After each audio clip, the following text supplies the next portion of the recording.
Welcome back. As part of the Ailes Apprentice program, our special series celebrating Hispanic Heritage Month continues this morning with the story of perseverance. When people told Olga Custodio she'd never become a military pilot and fly with the big boys, it just inspired her to try even harder.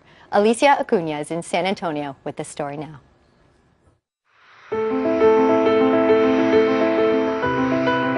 Of all the aircraft that I've flown, this is one of the most amazing jets ever. I mean, it goes supersonic, and to see the ground from the air going as fast as we go in this jet is just incredible.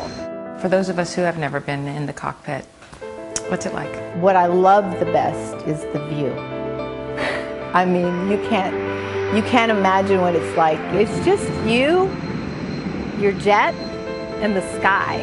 And you dance around the clouds and you see that blue sky. It's just amazing. I had the best office with the best view.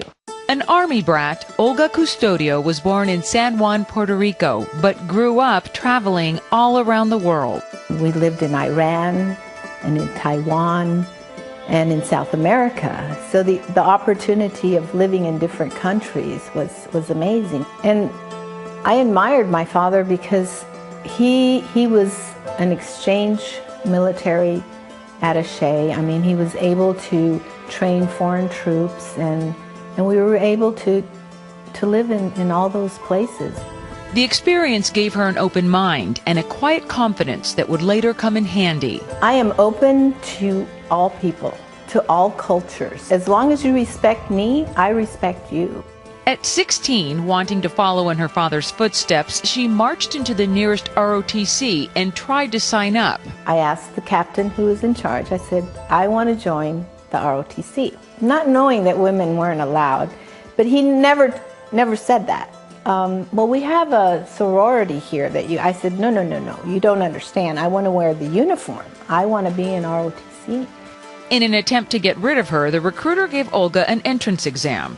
I didn't fill out any application, any paperwork, just take the exam, and I'm thinking I'm doing great, you know.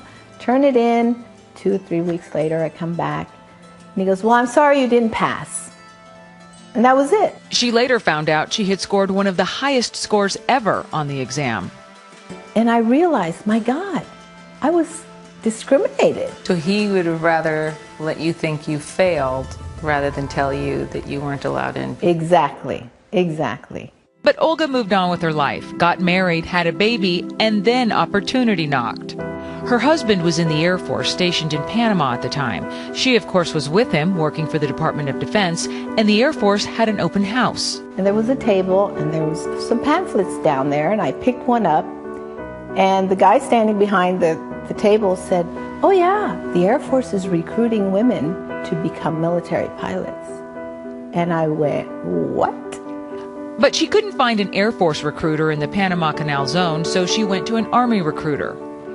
And I walked in, and, oh, how can we help you? I said, well, I'm thinking about joining the military. Oh, please have a seat.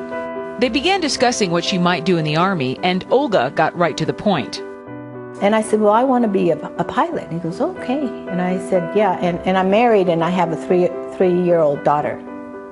The guy got up and said, well, thank you very much. There's the door. And he kicked me out of the recruiter's office. What'd you do? I just walked up. I said, okay, I didn't want to join the Army anyway. Thank you very much. And I left. But time was running out. A cadet had to enter pilot training before turning 26 and a half, and Olga was now only months away. So I knew that if I didn't make it then, that was it. You were done. I was done.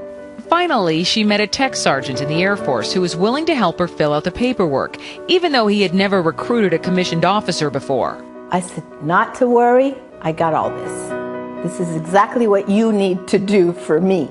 You guided him? I guided him. I wasn't going to let anybody just tell me, I'm sorry you didn't make it. At last, it came down to filling out her top 3 career choices for entering the Air Force. And I said, well, I want to be a pilot. That's all I want to do. I'm not going to take second anything. And the tech sergeant said, well, you need to fill out the other 2 slots. And I said, not really. if you're going to fill them out, just put pilot, pilot, and pilot. And he goes, oh, okay.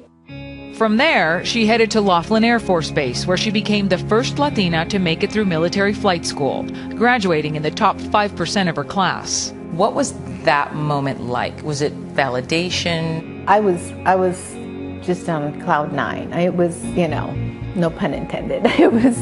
I can still feel it right now. It's just incredible. An incredible feeling of accomplishment, of knowing that I made it. You earned it. Yeah. And it took a while. Mm-hmm. Olga was without a doubt one of the best pilots I've ever flown with, male or female. She is just very, very, very above average. Outstanding. After her outstanding military career, she became the first Latina to become a captain for American Airlines. I don't think people should give up on their dream. If there's something that you're born to do, why not pursue it?